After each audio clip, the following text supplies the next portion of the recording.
How do you have a girlfriend and work with that? Because that line is really difficult to draw. We're psychopaths. What's the end goal of running a company? Like, it's to create value, right? Be it monetary, be it like emotional, whatever value that is there is. For me, it's monetary. I want to be rich, that's why I'm working. Otherwise, why would I work? People kind of like start an agent, they start traveling. That's where you know that they've lost it. So, sorry. I hate traveling. Really? Bro. I'm 22 years old. I don't have a passport. Never really cared to make one. I never really wanted to go out because I'm not a big traveler. How much did it take you to come here internally? Dude, there's nothing wrong. I admired what you've done and I was like, okay, this is a cool guy to have a conversation with. So I was mentally prepared for like a good 4 weeks. If we hit you up last night, like, yo, tomorrow. I'm not coming. Oh, fuck no, I'm not coming, dude.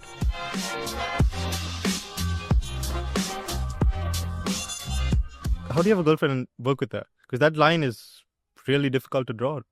We're psychopaths. Right? We both believe in the same ideologies very extensively. We are very different people, but our values are basically like photocopies, right? We try to simulate a couple sometimes and be like, okay, this is how a couple is. And we try to have those fights and we kind of find it funny. Yeah. Because we're able to communicate that extensively. Because we've reached that level of self-awareness. I'm not saying that I am very self-awareness, look at me 22-year-old guru. Nothing of that. But like enough for us to kind of draw boundaries wherever we need to. And when the other person says that, okay, this is not okay, I don't feel good about it, you don't fight them on it. You believe what they're saying as the truth, even if they're wrong. And so she comes to your office and you have an in-person office with most of your team, right? Yeah. So does this not affect others at all? See, it definitely does affect others. Yeah. It definitely does showcase symptoms of nepotism to a certain degree internally. But at the end of it, it's very, very tough for me to hire someone who can take care of my entire treasury, who can take care of my entire finances, because I feel like if I am managing finances, I'm wasting my time. So I would much rather go out there and, let's say, work on AI agents to automate processes internally rather than figuring out where did 5,000 rupees go. I don't want to sit on that. And you need to trust the person to do that. How is it at the start, though? How do you adjust to that dynamic and make sure the personal doesn't get into the work and the work doesn't get into it? Or does it get into it? Do they actually It does not. I don't talk work at home. Okay. And I don't. That's a good practice to have. Now, another thing, what if there's a messy situation, right? Like something happens, some fight, or you guys, not wishing it or not trying to be too intrusive. But what if you guys have to separate, right, in the future? Big if, but what then? We both have backup plans. We've already told each other. No, about the treasury and things like that, because people have a lot of access then, right? That is fine. We are mature adults.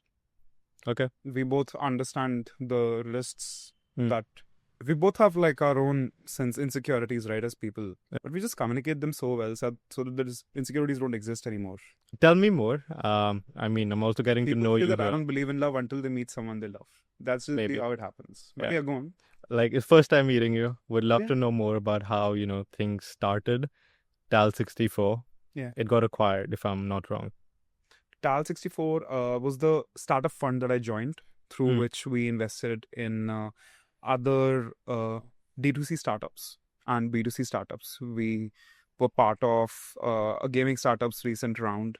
This is called Vihaan Studios. They recently raised $1 million alongside Sony leading the round. We were part of that round. We invested in a bunch of startups, quite small ticket sizes, as almost like angel investors with a minority stake. But our offering was that, hey, give us a stake so that we have skin in the game. And on the basis of that, we would give you really dirt cheap services from our agency end so that you can constantly ensure that you're meeting your targets to raise the next round. And that's kind of how we saw our strategy game, right? Turns out not having a thesis as a fund is generally a bad idea. So Who would have thought? Who would have thought? Crazy. I was 20 years old, dude. I didn't know anything. When you raised that first round from Zahir Khan, right? What was that like? 19? 18? So you were 20. At some level. I thought I'd made it. Like, fuck. I'm settled here. I just came from a TEDx, bro. I couldn't swear that it was like... A TEDx? Yeah, bro. It was bad. But the people were great. Just I couldn't swear or smoke on stage. That was the only issue in a college. Come on. But yeah, it just felt like I'm top of the world. Like I'm done. Like I'm settled now. Settled is what it felt. Until you have to pay salaries. Yeah. And then you were like, wait a second. Not this month. Next month I'll take money. Next month never comes. Because you reinvest every penny. What are you left with? Nothing. And then you start questioning your life choices. I thought I was going to become rich because I raised money. That's not how it works, dude. Unfortunately, it does not. I just find agencies as a way better method to achieve that.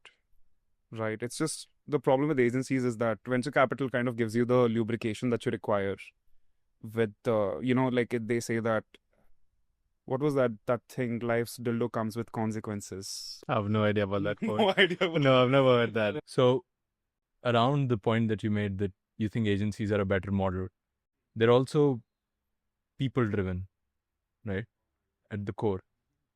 Steam right now, right before coming. Talk about it. I love my team. They're very smart folks. Good to start with.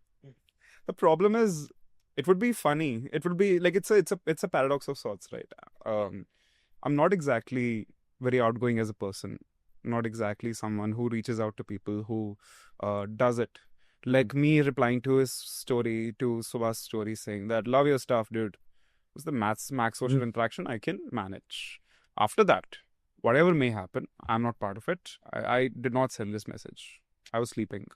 I just feel like, that need for small talk really juices out my energy, and I don't want to waste my time there. Yeah. Like, I only want to sit like this and properly talk once and for all. It's almost funny. Like, you have all these entrepreneurs and all these agency people, right? Yeah. They are so sick and tired of small talk because their teams are filled with people that they have to do a podcast in order to have a deep conversation. So it's like an excuse. A Yeah, podcast is an excuse to meet. excuse to have Because what a else? What else? conversation. Yo, dude, wanna get coffee? I feel like that's lame. Might as well put a camera Dude, and both get something out of it. yeah, like, don't get me wrong, okay? I'm not homophobic. Right. Good way to start. Don't get me wrong. So if a man goes like, a founder goes like, hey, Vyom, would you like to grab coffee? Do I look like your wife? Coffee. Do I look like your wife, dude? What do you mean coffee? So I just ask people, you want to smoke? Depending on how they reply, I kind of gauge the person and I decide whether to go forward with the thing or not. Right. So that's my filter. Yeah, it's like coffee or no coffee, right? It's very simple. But going for a cafe and all, what do you think? I'm going to travel all the way to a cafe, gonna sit there, wait for you, hi, and then go out there and interact with you. No, that's too much social interaction. Not to mention I have to interact with the fucking staff there as well. It's too much, bro. It's just like Social things drain you. I can't. And yet you just did a TED talk. How did that go? See, that's different, no? How is it different? You're talking to an audience, I guess, right? I'm a terrible listener, dude. I'm mainly very aware of that. I'm a terrible listener. I operate best alone as a person. I operate best like when I'm sitting in my own zone, right? Right. Or let's say I'm speaking to maybe one or two people at max at once, right? I have diagnosed ADHD, so on a severe level. So I find it very troublesome to kind of like focus, and social interactions kind of make me like, what am I doing? I'm just wasting my time. I have to go home. I have to work, or I have to do something more. Something that I find joyful, at least, right? Paradox that I was talking about was the fact that I run a people-heavy agency. Yeah, exactly. Right. Now the thing is that my work persona is different, my personal persona is different. At work, I'm a leader. At home, I'm a tortoise. I'm going to go back into my shell and not come out. I have two monitors. I had a monitor in office. I had a monitor at home. Then I was like, I don't go to office that much. Let's get the monitor here. So I go to office. There is like rows of people just they're like, they come in, they speak to you 15 minutes, they go out. It's not scheduled at all. Yeah. They just come and they know when to come. They just like coordinate among themselves. They come, and it's not even that, I'm some kind of a really, really terrible boss. I am not, I hope.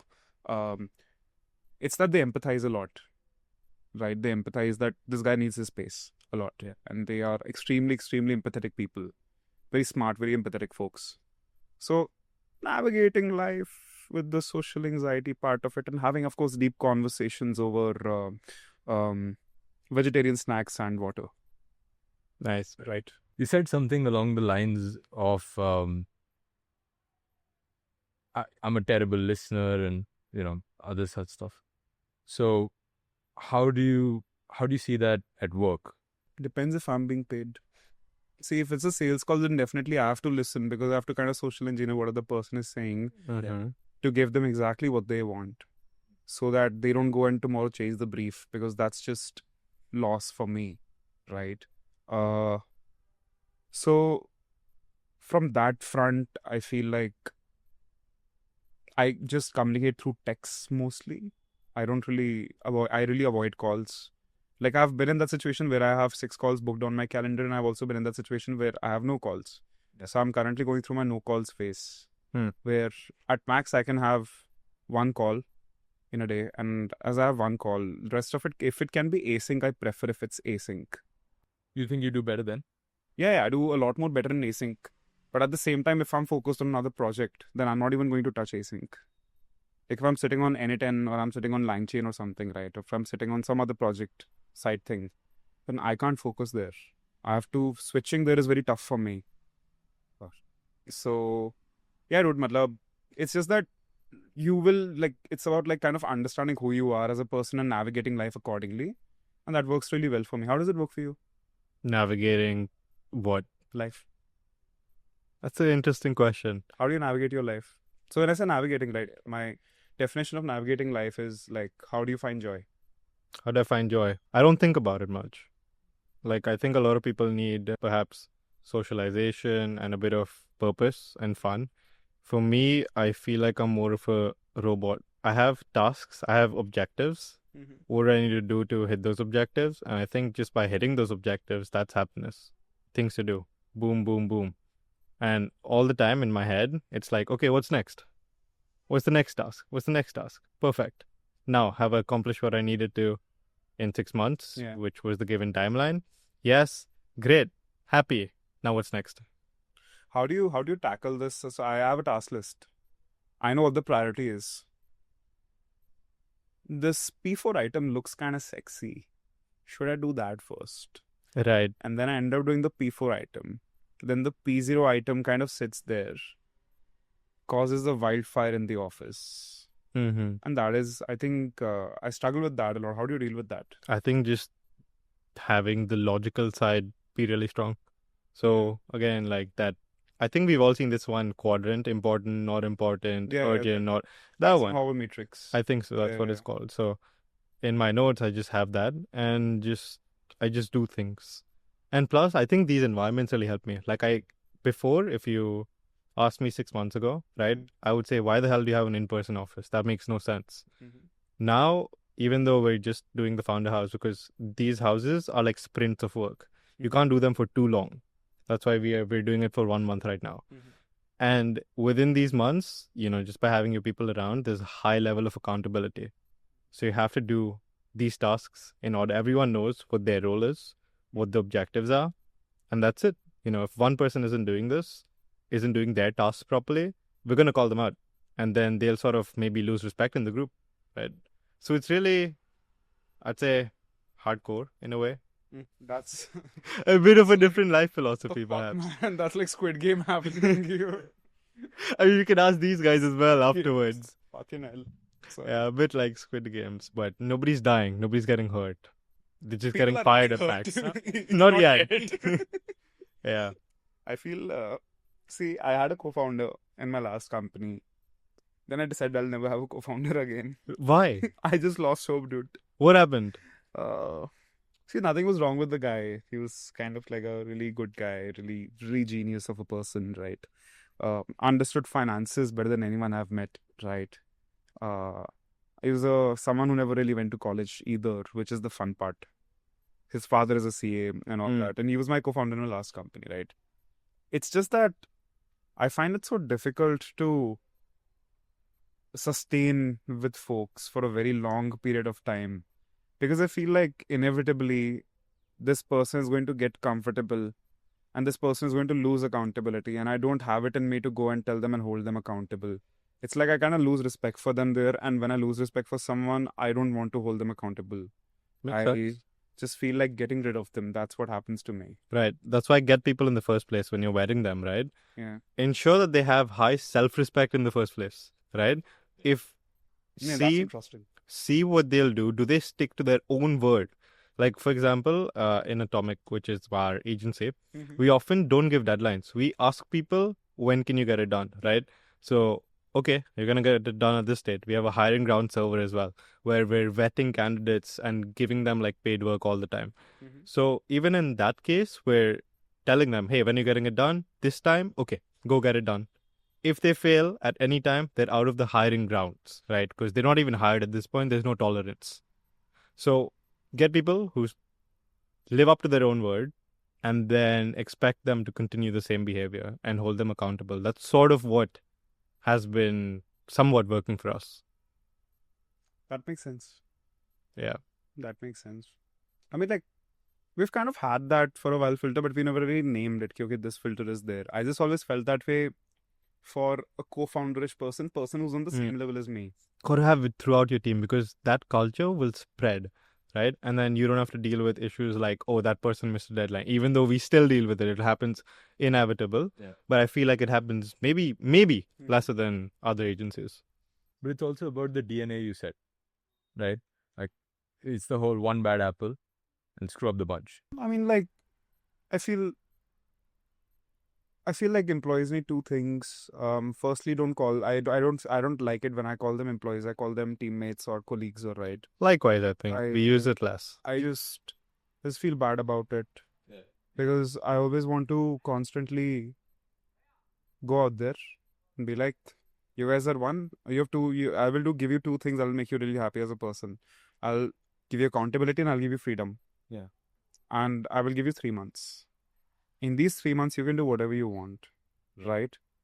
I will take updates from you in the morning and in the evening, right? If I see something mismatch, I will call you out, right? Now, if that calling out keeps on happening multiple times, so my digestion rate is like 2 times is more than plenty for me to make a call. I'm like, no, this won't work out. Either this person is like, see, if the person is not understanding for the second time, right? The person is just dumb and that's okay. There's nothing wrong with the person kind of like not being at the same level of intellect or logical capacity as you are as a person. You can't expect every person to be like you, right? And there's a chance that you might not be very logical either. But you just tell the person, sorry dude, did not work out. You just mentioned that it's okay if people are not like you. I think I want everyone to be like me in my agency, especially when it's small. Mr. Beast also talks about this, where in his, media company, he sort of clones people. He makes the senior executives live with him, right? Literally, he's been making like a few people live with him for like 1 year, 2 years straight, 24/7. They forget family. They do all of that stuff, right? I'm not that level. I'm not going to make people live with me. Sure. But Sure. for more than for 1 year, but 1 month trial period. We're here now. Because look, Probation. if your company is a reflection of you as the founder, which it oftentimes is when it's like really small, then as it grows, you need your people, right? Because at some point you're not going to be hiring, you're still not going to be like meeting every single person as it keeps growing. So your people are you, and they try to export the culture like downwards. So I kind of don't like when people are too unlike me. As long as they want to be somewhat like, as long as they want to live in a way that aligns with my values and want to dedicate themselves, I think that's a huge green flag. For a moment, when you said that I want people to be like me, I was like, then I went like, wait a second, he's talking about the first set of folks. Yeah. The first set of folks, yeah, definitely 100%. You're essentially creating mini-me's, right? Who will operate on your behalf at the end of the day, right? What I'm trying to better understand as a founder now is that, cool, I have cracked hiring. I know how to get really good people into the mixture. I'd love to learn that because hiring is the most difficult thing ever, in my opinion. It's very easy. You know the secret to hiring? Go on. Tell us. Hire a good HR. I don't trust HR. I feel like it's a role. That's the thing. No way. HRs have you hired so far? Probably none. And it's like the number one job, right? Of a CEO who's below like a certain amount of people. That's your job. You go and get the people. I'm telling you, the CEO's job is to do nothing. Sure, it's to have no task to do except for push ahead. Yeah, they're like you're driving direction, you're driving growth, right? But even I used to think that way for the longest period of time. I was like, it's kind of funny. A lot of other founders also see in the same belief as you do, and that's completely valid. It's like I don't want to hire an HR because an HR. Oh my God, HR. It's too early. We're like what, 15, 20 people? That is fine. Get an HR. Get an HR. You will face attrition. You will see. You have sales projections as a company, right? No. You don't have sales projections. Because our ticket sizes are really big. Yeah. So it's like we're all working towards one sale, right? Yeah. One incremental sale and done. See, Next that is part. still a projection, right? At the end of the day, that you're putting up with. Somewhat. Like we have a timeline for when we want to get. You're like, so you're comfortable with losing a client every month?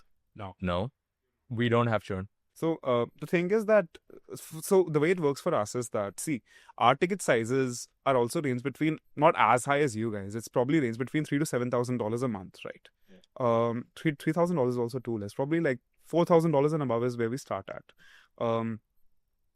Post that, we know that we have to get these many clients and these many people into the mixture. And that's purely because we built a base team, we've built a foundational team, we understood the structure of the company.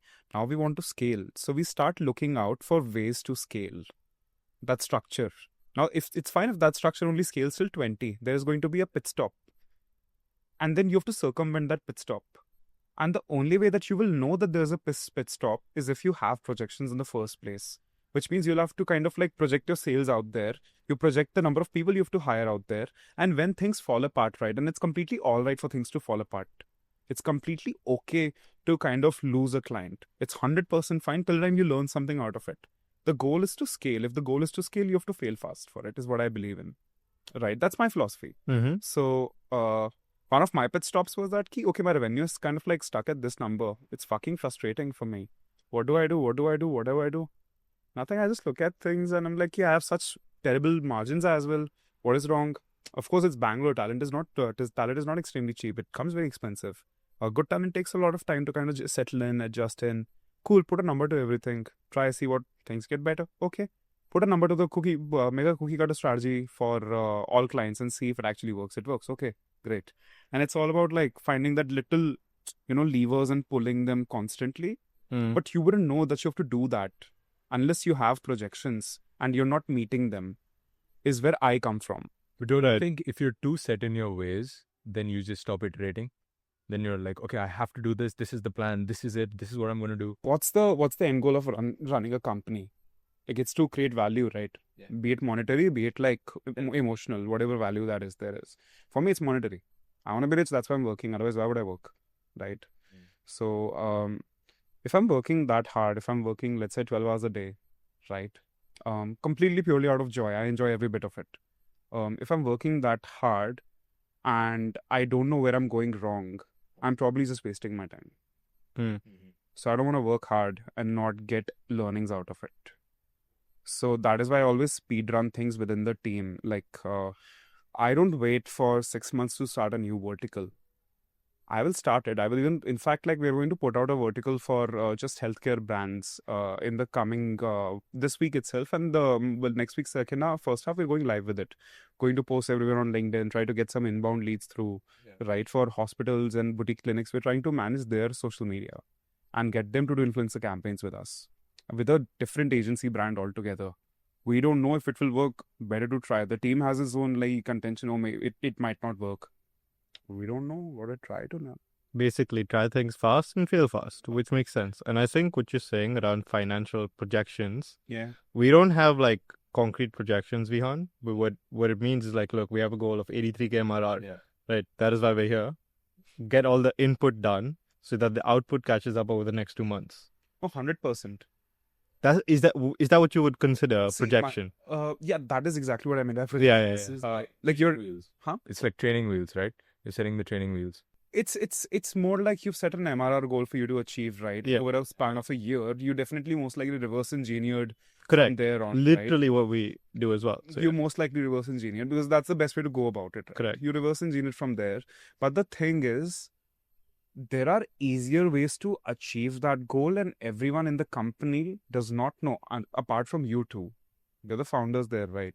So what I've learned over a period of time is that the more you free yourself up, the more you're able to find tools for your team, for the work that you're doing that will help you achieve those goals faster. But you can't get there if your bare minimum projections are not being taken care of. So you create systems to kind of automatically taken care of that. That's what I'm building right now. Across in sales and in hiring is what I'm building right now. I have two folks who work in hiring. There's an HR intern, there's the main senior HR, right? Then there's a person who used to be an account manager who's transitioning towards as a closer with me, right? Then we are hiring a BDE as well on the side to help us prospect leads for both the healthcare vertical as well as for the main agency, right? So what I'm trying to do is I'm trying to settle those systems in and then ask these guys upfront, okay, what are the projections? Okay, you guys will meet them, right? They're like, yeah, we'll meet them. Give them variables. I'm not a huge believer of like, okay, I will take all money and go home. What will I do? This is the only shirt I have. Right now, I think not even right now, but even when I was listening to another podcast, you did mention, if I'm not wrong, around you want to run your agency and the number one goal is money. And a lot of people shy around the fact that, oh yeah, it's money that they're ultimately, that's the goal, right? As you as an agency owner. Is that correct? See, money is there, but like the definition is very different. What is it? Money is not money for me. Money is for me to do more stupid things. Right. What will I do with like a crore? Nothing. I'll just put it somewhere. Like I don't want to make an FD out of it. No. I'm not 40 years old and dying with cancer for me to go and put it in FD for my daughter. What is stupid shit then? Huh? What is stupid stuff you want to do? Stupid shit? I want to get into defense, dude. Is what I want to do. Defense. Defense Really? is something that I'm really interested in. I find robotics very interesting. And I have a background in AI. My career started in AI. So we're super aligned here apart from the AI. My career didn't start there, but literally Vihaan and I, we have discussions like, dude, sure, we're running the agency, right? Our goal is also like to get a check mark on our name in a way. Yeah. The check mark is like founder who's exited once. And we're both dropouts. I dropped out of law school. Not too long back, actually. Oh, when did you drop out? Jan? Jan, from where? Christ. Damn. Makes sense, bro. There's something, man. We closed two of our highest ticket clients. One was for 9.5 grand a month and the other was 8.5 grand a month in the same month. And I was like, I'm out. He's done. He's done for now. But yeah, so that is the definition of money, right? Have money so that you can do more cool shit like go into defense or robotics. See, the only point of making more money is to blow it so Right. that you get to learn more. Right. And tomorrow, when you're sitting in some cafe on some beach and a guy kind of goes there and is stressed out, you're able to give him advice. I feel that's my life goal. That's fair. Yeah, I'm like, I like chill that. like that. So I don't have a Chill use like for that. my money. What do I Right. do with it? I'll still be in my 2 BHK. I'm happy with it. Hmm. I'm content with it. I just like conveniences. Like I like an Uber Black. Yeah. Like I'm addicted to Uber Black. Really? There's Uber Black here? Yeah, there's Uber Black Oh. here, right? I don't. In some parts of Bangalore, it is, right? I'm Okay. addicted to Blue Smart. I like it. I hate traveling. Like, I hate traveling. I hate, just having interactions with strangers. Really? Yeah. Bro. How much did it take you to come here internally? Dude, there's nothing wrong. I admired what you've done and I was like, okay, this is a cool guy to have a conversation with. That's all I had. So I was mentally prepared for like a good 4 weeks. I was like, that was a good training period for my mind to have. If we hit you up last night, like, yo, tomorrow. I'm not coming. Oh, fuck no, I'm not coming, dude. Be like, what are we going to discuss? He's going to send me a document. I'll look through a document. Dude, let's do the podcast async. Fuck does async mean a podcast? But, dude, it's just that it's nothing specific about anyone. It's just anything. I like that space. I like that Uber Black. I like that convenience of going somewhere and not even noticing that you're traveling, right? That's the kind of like a nice thing that money buys you, right? That convenience is very, very nice, right? And I could only like dream of that when I was 16 years old or 18 years old. I could only dream of that. But yeah, I think that's there. But yeah, what is your definition of money? It's very similar. The reason, like, the more selfish reason of the agency would be so that I can then do more cool shit in terms of like maybe robotics, right? But you need to be able to have money to get into that in the first place. and not have VCs have more than half your company, right? And that is also why we work specifically with VCs to build a great network. So that in the future, whenever we do want to raise, it's super simple. That's actually a good take. You know, the part that I like is that everybody wants to make money out of India, right? I have this huge egotistical battle in my own with my own self where I'm like, so I don't have a passport. Right. I'm 22 years old. I don't have a passport. Never really cared to make one. I never really wanted to go out because I'm not a big traveler, right? People kind of like start an agent, they start traveling. That's where you know that they've lost it. So sorry. No, it's okay. So, so my bet with myself was that there are going to be industries across India which are going to see a boom in the next 15 years or the next 5 years. Some agencies scored it extremely well, like finance, take finance as an industry grew extremely, like extensively in terms of fintech applications, influencers, everything like just bust out of there and boomed. My next bet is healthcare, dude. Healthcare. Healthcare is about to get fucked. Mm. Because, dude, not just any healthcare, it's that the entire country's infrastructure is completely non-existent. And people are starting to recognize that. People are coming out of poverty. What happens when people have a pain and they're not hungry, they see a doctor. And that is why I feel very bullish about that industry a lot to a certain degree. I also feel that a lot of humans will kill each other over time for fun sakes, funsies, like they'll just town. So defense is also something that's very important because, I don't know, it just feels like gut feeling is there. What we've seen in the Western countries, it's that you've seen governments scale down rather than governments becoming bigger. The opposite is happening. US is a great case scenario. Argentina is a great scenario. Argentina just went there. What is happening there, dude? What is happening? Like in terms of war? Yeah, in terms of like the social unrest. There's not that much.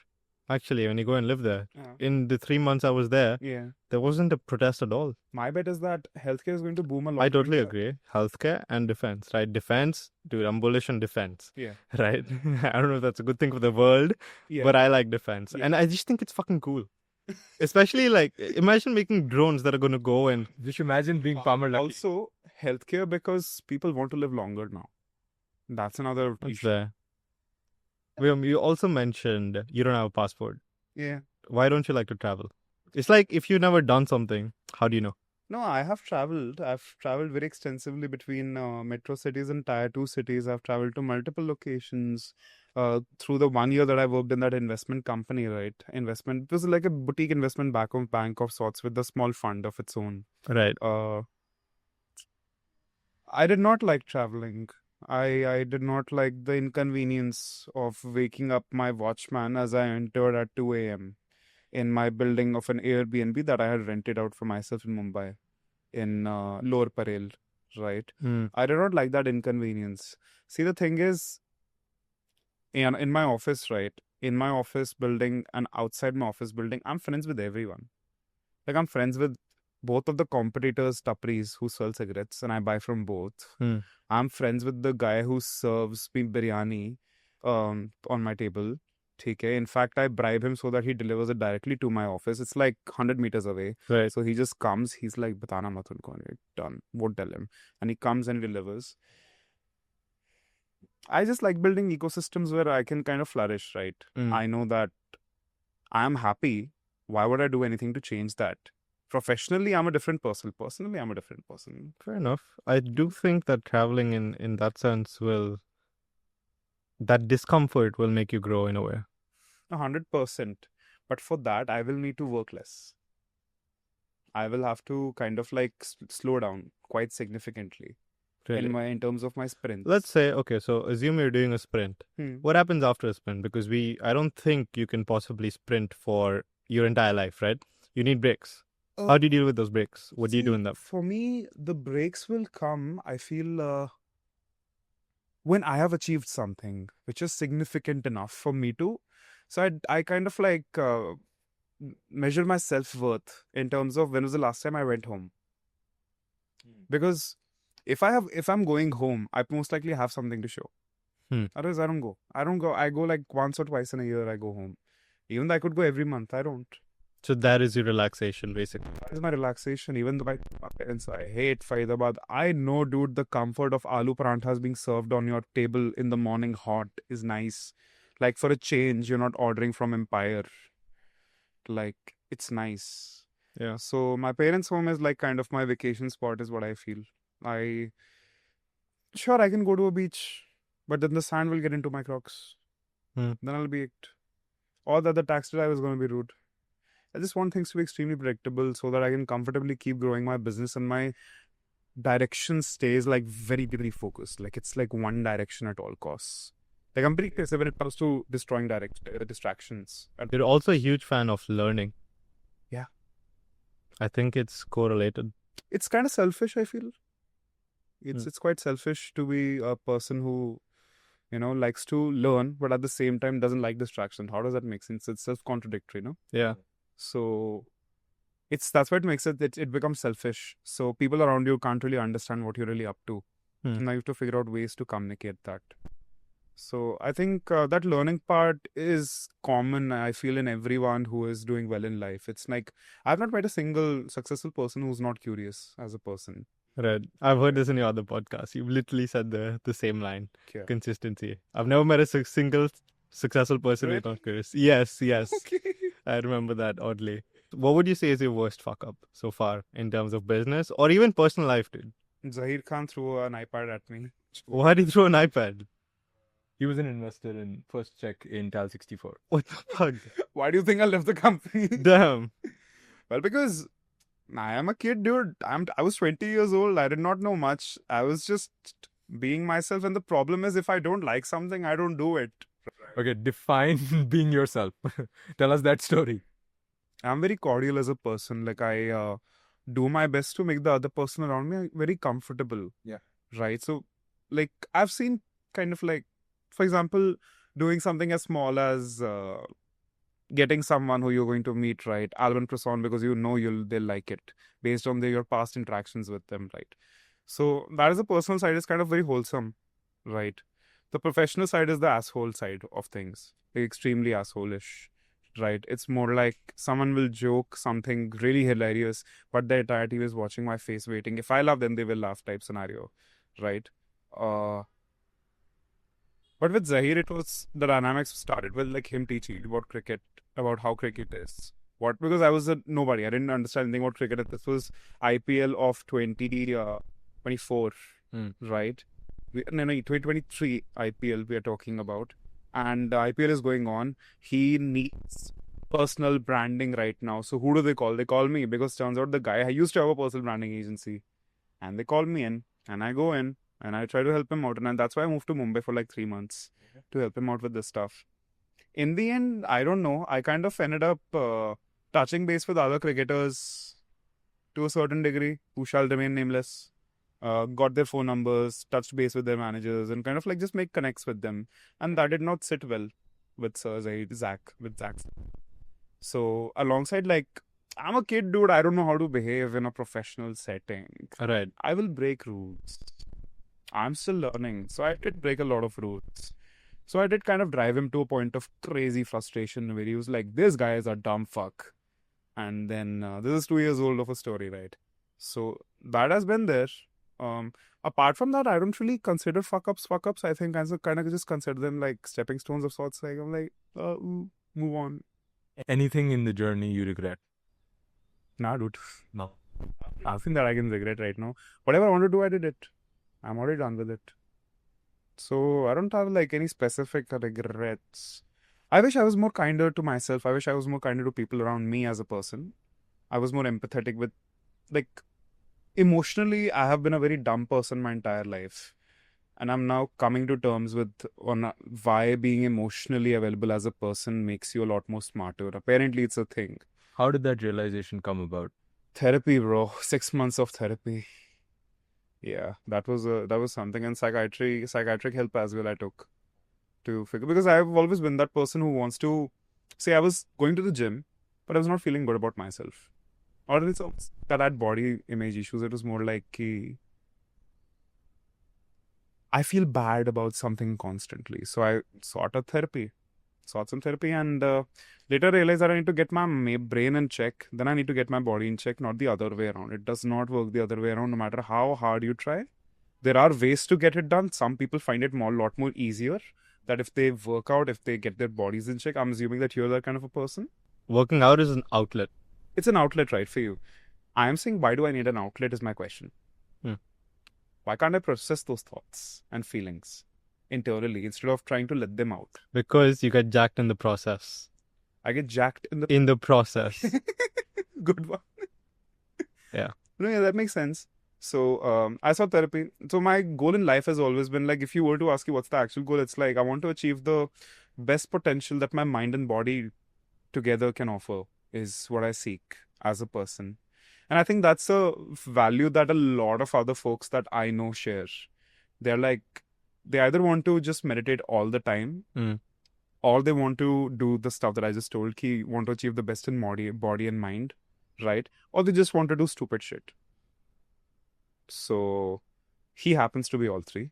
Why did you want an Indian audience of all audiences? Because I wanted to start IIT up there. Oh, that makes sense. So there's like two parts, right? And this is the second part of my life, which is like I do want to genuinely help people export services abroad. Yeah. Because I've been able to do it, and there's so much talent. There's so much talent. People have a lot of raw talent, but they lack communication skills. That's my thesis. And they don't know how to package themselves up in a way where they can actually charge higher tickets and sell it abroad. That's the second part of, my life. That's the second part of your life. How are you able to juggle both these things and the agency? I don't really work a lot on the agency, to be honest. So you have less things too. So you focus a lot more on towards that and the customer towards service. Content, as you can tell. Because it's eventually like it's higher leverage. Yeah, content is always high leverage. Like undoubtedly it's high leverage. So I wouldn't like to spend my time on a meeting with, team when shit goes wrong. Like when shit goes really wrong, I'll be there. When shit goes a bit wrong, like guys, you know how to deal with it. You know how I think. Deal with it, right? And what's higher leverage than running an agency? It's either media, code. Yeah. I have a contrarian opinion which only developed very recently. I think personal brands are kind of useless. Okay. I feel like I used to be a big believer of personal brands, and I still am to a degree. But I feel like if you see, I took a lot of time to kind of understand this thing about myself, and I realized that, Subah, I wouldn't be here for this podcast if you, for say, were not there. I'm here because I want to meet you as a person, just speak to you, right? In general, you're like, what's up, right? But I personally feel that notoriety attracts the wrong kind of crowd in terms of where you want to be in life. It's the price you pay. Yeah, it's like you can either see, I don't know where I read this. I read this somewhere on the internet. It's like you can either have reach, right, and numbers, or you can have recognition, but you can't have both. So you have to choose between the two. You either choose for recognition, and I've always struggled with it mentally. Like, I know what will work. I can post it. I can get 2 million views on something, 1 million views on something. Do you feel like you sacrifice integrity? Huh? Do you think you sacrifice integrity? See, I'm a mercenary at heart. I have no integrity. I have principles that I follow, sure, but I have no moral, nothing. There's no moral police in my head, right? So there's no like, I say that I don't want to sell a course, but hey, what if my family has some medical emergency? Guess what? I'm selling a course, right? So there's no dilemma as such about that. It's more on the lines of that the people who I want to actually connect with, I don't want them to connect with me because they thought that I made a cool reel. I want them to connect with me because they saw saw what I've built over the years, and they are like, wow. And my hypothesis for connecting with those folks is kind of anti-social media. It's kind of like you don't go out there and create a lot of content in bulk and schedule it and opt it. Scarcity. Algo. Yeah, scarcity. You not even like... You come across as like, I don't need to do that. Yeah, because I really don't. There you go. Right, like for real don't. Dude, this is why I don't want to make reels a year down the line. That's valid, dude. That's very, very valid. Like, I feel like I'm outgrowing that. Reels is not where I want to be. It's so easy to crack, man. YouTube. Easy to get there. YouTube, I feel like ever since I was a kid, Yes. I wanted to be a YouTuber. Yes. And then Instagram Reels came along and it's new and it's easy. Yeah. So that's what we start with, It's right? it's easy reach that inflates your sense of self a lot for no apparent I hate it. reason. I hate it. I hate that as well. Yeah. Especially folks who might not have done as much, but now are like, they have a personal brand and now they're helping others with personal branding. It's like, Mhm. I feel like it's a pyramid scheme in a way. Yeah, yeah. Like you're a personal brand, more personal brand, It's like and then what? scheme of circle jerking, it feels. Yeah, so I like when there's something else behind the personal brand. Like it's not a personal brand trying to make another personal brand. Dude, exactly. Everyone wants to go out there and create content and be a creator. Go for it. But don't tell someone. Content is multiplication. Yeah, like It's not. you take something and you amplify it, but you don't take nothing and amplify it. Yeah. Right? Either you're taking your acting skills and amplifying it, or your dancing skills, or your musician skills, whatever it could be, right? But, or your ability to be able to connect with people, even that is completely okay. But when you convince people that, hey, I have something that you would want, and you kind of convince masses into buying something which is forged, that is somewhere I draw the line, I feel, as a person. Mhm. Like, I feel like Indian colleges are doing that at a mass scale right now. I hate that. Dude, I recently hired an intern who's a BTech engineer guy, okay? Last month of college he's going through. Dude, I'd asked him how much time will it take to build a website. He was thinking of it. He was thinking of how much time will he take to redo our website and all. I hired him as an intern to work on agents and stuff. He was learning. Like, he knew basics of scraping. He didn't know how to use NA10 and other frameworks. Even NA10 is like super duper basic, right? Then I went on the laptop, went to Lovable. I'm like, here's a website link, make a new website. 90 seconds, we have a new website. He's looking. Then he looks at me. He's like, you do realize my degree is almost done. I'm like, yeah. And there are millions of people, millions of kids who are being poured into this. And you have these CXOs who are actually building enterprise AI, telling everyone that 18 months, in 9 to 18 months, there will be no engineers left to operate with. So what's the out for them? Don't know, dude. It's psyched. Don't know. It's so scary. What's about to happen across the global economy? That's the thing about AI, dude. Call centers first. Pan out, huh? Call centers first. And India is huge for that. Call centers, sure. Call centers, I'm sure that. That's See, the first, India, right? If it's the gonna. only issue with India is that penetration of anything from the West is very slow. It takes a lot of years for It's getting a lot faster. Now it's getting faster, but historically it has always been like, for example, UGCs have existed in the US since COVID era, but it only reached India after 2024. That's right. But with AI adoption has been incredibly fast. India is the largest user of GPD. Really? Yeah. I did not know that. At least in the last week.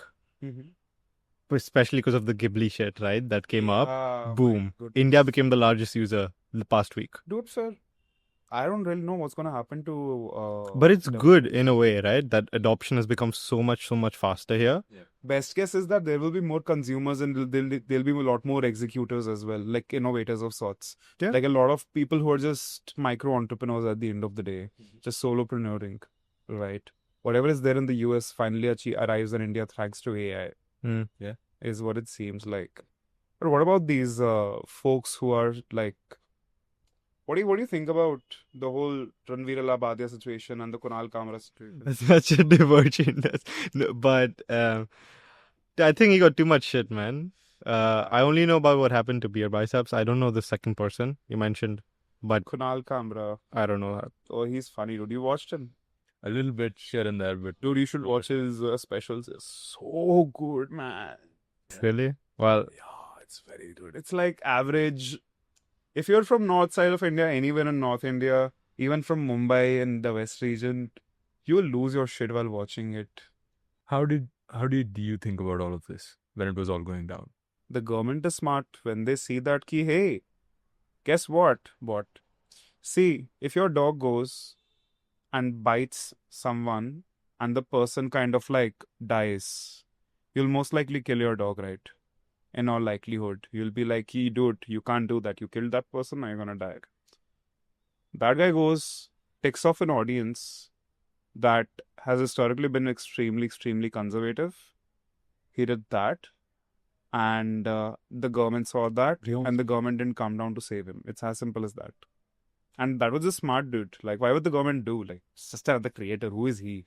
And that kind of also showed the aukat of creators. Like, you aren't any big shits, guys. Another total different point. Yeah. It's my first time in Bangalore. It's been like a week. I don't think I've really seen much.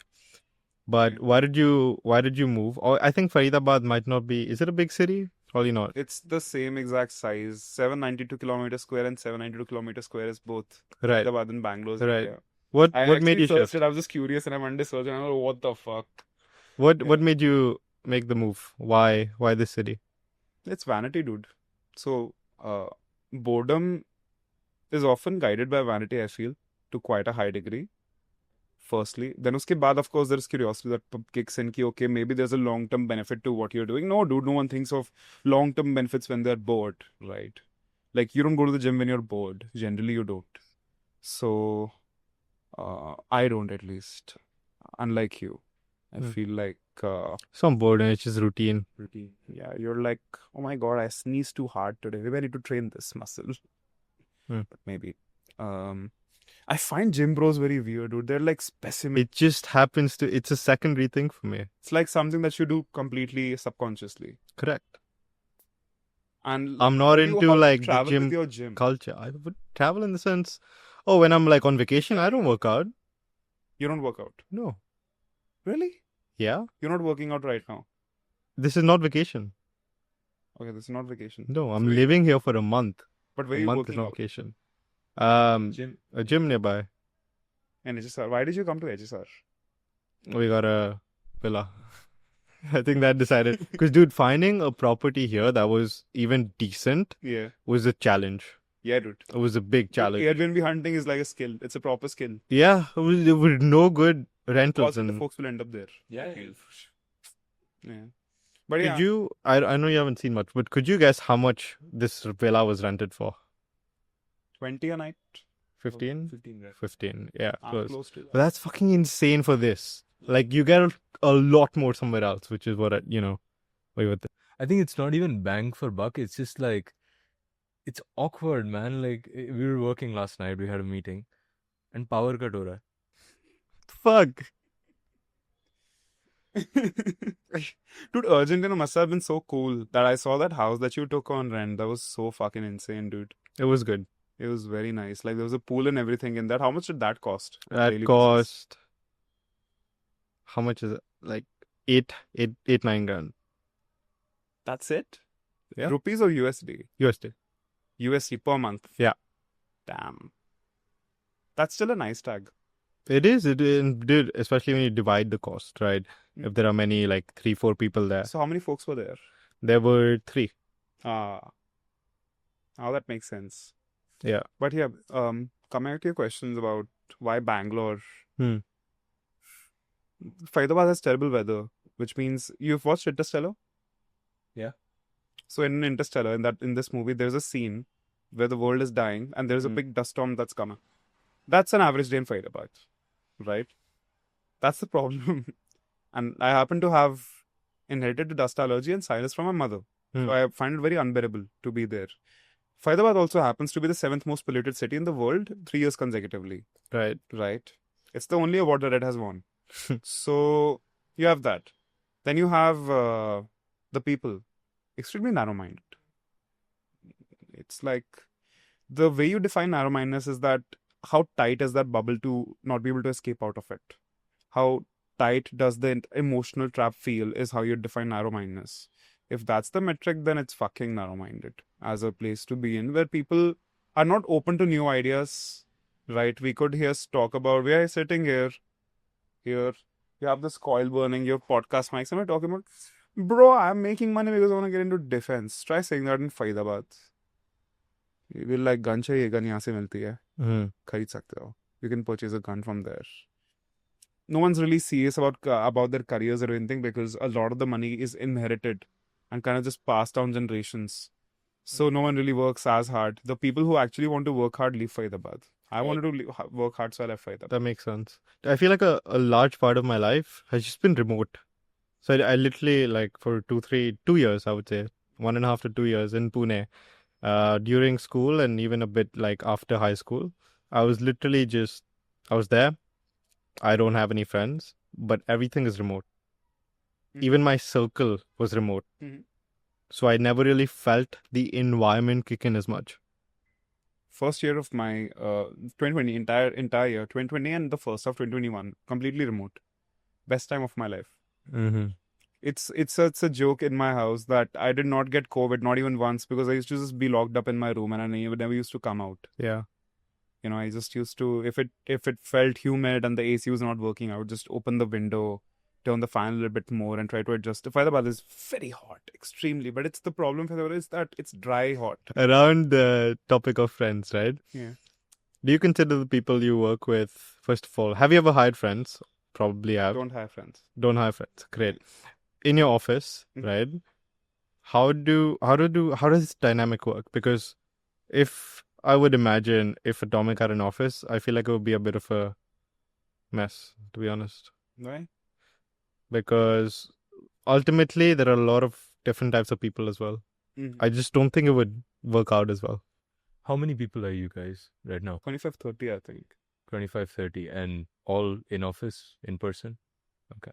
No remote? Few people, I think half a dozen people are remote, but we eventually plan to move them in the next 3 months to office. Right. Plus, we have to take a new office. This office won't be able to hold that many people. Current office can have up to 35 people. We've taken an entire building on rent, but at 25, it's gonna get it's getting stuffy right now. Is the office a part of you trying to feel like your business is real? The intention was that.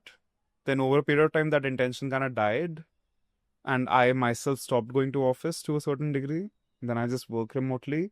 Like, I go on sales calls and clients are poking fun at me on how my team is sitting in the office and I'm sitting at home. I know that I work harder than my team. Don't you set an example though? I don't care. I don't give two shits. I feel like I try my best to be a good boss by being extremely empathetic towards people in my team. I don't think that's called being a good boss. I don't think empathy relates to being a good boss. It does. See, that's the thing. No, if you're able to hire really good people who are really smart and accountable, right? And then you empathize with them, then what's going to happen is that those people are going to have your back when shit goes through the roof, right? You will not have to force them in the middle of the night to do something. They will just get it done and they will not even tell you, okay, I did this for you.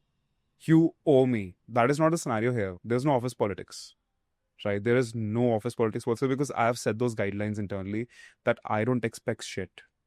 Please don't create that mess here. Maintain the current status quo and build it further. Like, if I were to show you my random channel, you will die laughing. The Steam is so fucking hilarious. There's like, probably by now, I don't like, every time I don't go to office, some funny shit happens. Like, Jayam is offering Aditi apology by showing her a cockroach in a napkin, or that, these guys are reenacting a client's impression, like they're reacting a client in a client call by screaming, "Premium nahi lag rahi hai video." And it's just really funny, folks. Right? That Of makes all sense. age groups. I feel like if that happened in an Atomic office, I'd lose my shit. See, that's the thing. You have to be okay with that. I wasn't okay with it for the I would not be period of okay with time. that at all. Just hear me out. But again, I've never had an office, so. See, hear me out. Even I used to feel that way earlier, and I used to feel like, okay, we need to have people punch in and their time cards and come. Oh, we need people coming by 10:30, 9:30, 10:30, right? I'm a person who learns by testing and trying. I tried the method where I was micromanaging. I tried the method where I was not managing anything. Now I'm in a place where I'm only managing people who don't need to be managed, right? And people who know how to manage other people, right?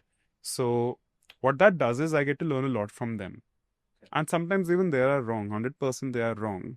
Like my recently newly hired influencer marketing lead, she went and she messed up a little bit on the pitch, and I called her to give her feedback. I'm like, can we do a video call? I didn't sell her Gmeet. Like, I'm like, I'll do a WhatsApp video call.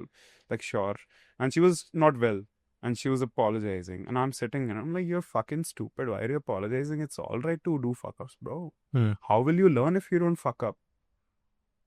So that's my chemistry with the team. They're not trying to be a savior. I don't have a savior complex. I'm not trying to look good here as such. That's literally how I operate because it's convenient to operate that way, not because it's the right thing to do. But then how do you ensure they don't end up slacking off? Other team members will point it out. I will never have to catch them slacking off. Like, I will get to know because someone else is going to come and tell me that we need to have an intervention. Because as much as it is my company, it is their company as well. Right? Because, see, I'm a communist at home, socialist in my organization, and outside my organization, I'm a capitalist. Right? So if I'm a socialist, I do believe in the redistribution of wealth to quite a high degree. For a year, we were completely unprofitable. We just set things up. We worked at extremely dirt cheap rates trying to manage to build the portfolio in the first place. And I knew what it was going to entail. I just didn't know it was going to take a fucking year to get there in the first place. In February, we churned a profit. March, we churned a profit. And now our goal is to basically increase profit by a certain double-digit figure month-on-month basis. But what will we do with the profits? Already a chart is set up on what we are doing with the profits. The team has clarity. There is radical transparency on that front. And agencies don't operate that way. Agencies are more like, I got this salary. I pointed out an issue, for example, a month back where I said that, okay, you've hired this creative producer, this girl. She has similar experience to that guy. Why is her salary low? Right? I wasn't trying to be morally righteous. I knew she would get to know at some point, and she was going to get demoralized. And her being demoralized means that 1, she would not respect the freedom she's given. 2, she would no longer be accountable. 3, shit would fuck up. And it started happening. Right? So it turns out that everything that they teach you in life skills class in 5th grade is actually true. Be nice to people. Be empathetic about it. And don't be an asshole. Just understand and gauge. If you think the person is bullshitting you, you ask them upfront rather than playing, hockey with them. Just ask them, bro, you did this. I can be 100% wrong, but this is what I feel, and I feel very insecure about it. Can you tell me if that's the case? And if after that, if the person repeats the same thing again, then the person has to be fired. You know why? Because the person is playing a game with you, thinking that you will get off their back. But again, we have systems to ensure that does not happen. We have strong team leads who manage their teams extremely well. We have an HR who's done fucking Gabriel is amazing at his job. Love the guy. And at the same time, we float a anonymous employee feedback form across every first week of every month, where these guys go fill these up. Like, I don't have to do all these things. I could run a sweatshop. But I know that I will not be able to scale that fast with a sweatshop. Because my attrition is going to be too high on both fronts. There will be too many fires for me to solve, and I want to live a chill life. So that is why my philosophy is that. Now, everyone else can have a different philosophy. What is, now these two questions might be correlated. Yeah. What is the toughest fire you've made, and why not hire friends? The toughest hire I made was for creative strategy, lead. Then once that person left and things did not work out, I just decided to figure out how we can integrate AI into the workflows. Right. So, and because it's very tough to find good creative leads. And with respect to, what was the second thing? Friends. Yeah, why not hire friends? Because What you went can't wrong? hold them accountable. You can't hold your friends accountable because your friends will not respect you. See, there is the situation where you're being empathetic and all, but there has to be mutual respect. Right. Right? You will not treat your friend with respect when your friend fucks up, and yet you can't tell the person that you fucked up, fearing that the person will feel bad about it. So you end up in a downward spiral where you neither respect them, where you neither want to tell them. No, you want to work with them. Yeah, until they quit. Right. And it has happened with me. So Fair enough. Cool. Okay. One final question. 16-year-old Vyom wants to go to Wharton, I guess. That was the plan. He's watching this right now. What do you say to him? go to Wharton. Yeah? Yeah, go to Wharton, see how it is. Check it out. It's going to be fun. Just do whatever makes you happy, I guess. I'm not gonna tell the guy, "Yeah, build an agency, start right now." No, dude, chill out. Plenty lifetime is there. Just do whatever you want. So yeah, that's how I think. I guess that's the biggest contrary view to me. Because, fuck, dude, time. Like, a rush. Life is going by. Let it. No, what's wrong with it? That's what I would like. Total opposite I there. completely empathize. I get with you as well. Yes, I'm fucking terrified. I slept 3 hours last night. I slept 2 hours last night. Then I went and I gave a TEDx speech. Then I came here for this podcast. And all the meanwhile, at night, I made 2 different pitch decks. One for the TEDx speech that I had to showcase. I have at 10 a.m. I have to be there. And at 3 a.m. I'm making the slideshow and sending it to their team. Ki, guys, ye chalega kya? Will this work? Right. And I'm also creating a sales deck on the side that for the pitch that I told you was there at 2 p.m. Right. And I was making the base and doing the research for it. So don't get me wrong. I also feel crunched with time. Yeah. And to anyone outside, I would always tell them that be a little bit better of a time manager, I guess. Life would be easier. But at the same time, I do think you do shit. But at the same time, your philosophy is such that you want to be, like, first of all, you want to prioritize for a bit of fulfillment and happiness. Yeah. Every And convenience. Right. everything. That makes sense. So that's why, yeah, dude. It's I love my life here. I absolutely enjoy it. I enjoy. What's next for Vyom? I think I'm gonna go home and I'm gonna drink kombucha. Fair enough, man. I think that sums it up pretty well.